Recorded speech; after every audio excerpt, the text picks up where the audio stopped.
ध्यान के क्षेत्र में कदम रखने वाले लोग या यूं कहो जो लोग ध्यान करना चाहते हैं, सीखना चाहते हैं या ध्यान कर रहे हैं, उनका एक सवाल या एक जिज्ञासा अवश्य होती है।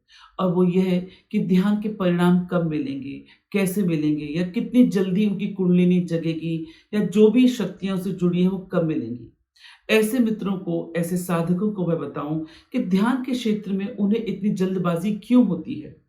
क्या आम जीवन में भी सब कुछ उन्हें एक झटके में, एक पल में मिल जाता है? नहीं। उदाहरण के लिए देखिए, आपका पेट मोटा है और आप जिम जाते हैं, तो क्या आप एक दिन जिम जाते हैं, वेट उठाते हैं, पतले हो जाते हैं? नहीं।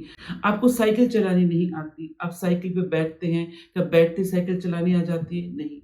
आपको तैरना नहीं आता, तो आप नदी में उतरते हैं, 1 डेढ़ घंटे में चैंपियन बन के निकल आते हैं? नहीं। तो फिर ध्यान जगत में ही क्यों? ध्यान के क्षेत्र में ही क्यों?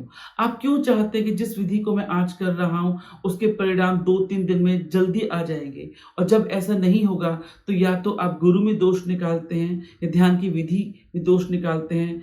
कभी गुरु बदलने की कोशिश करते हैं या फिर कभी ध्यान की विधियाँ बदलने की कोशिश करते हैं और अंततः कहते हैं ध्यान-व्यान में कुछ नहीं रखा। तो ऐसे मित्रों को चाहिए कि वो जैसे अपने व्यावहारिक जीवन में छोटे-छोटे कृत्यों में धैर्य रखते हैं और तब परिणाम सामने आते हैं, ऐसे ही तो ध्यान की बात है। ध्यान तो और गहरी बात है, ये ऐसे नहीं इंस्टेंट कॉफ़ी की तरह नहीं होता कि आपने घोला और पी लिया। इसके लिए धैर्य रखना बहुत ज़रूरी है। तो जो भी मित्र, जो भी साधक ध्यान में उतर रहे हैं, किसी भी विधि के माध्यम से ध्यान में लगे हुए हैं, तो थोड़ा धैर्य को बनाए रखें, हताश ना हो, निराश ना हो, अपने भीतर एक सब्र बनाए रखें कि परिणाम आएँगे। ना गुरु गलत है, ना विधि गलत है। किसी भी एक विधि को पकड़ें, प्रैक्टिस करें और धैर्य बनाए रखें।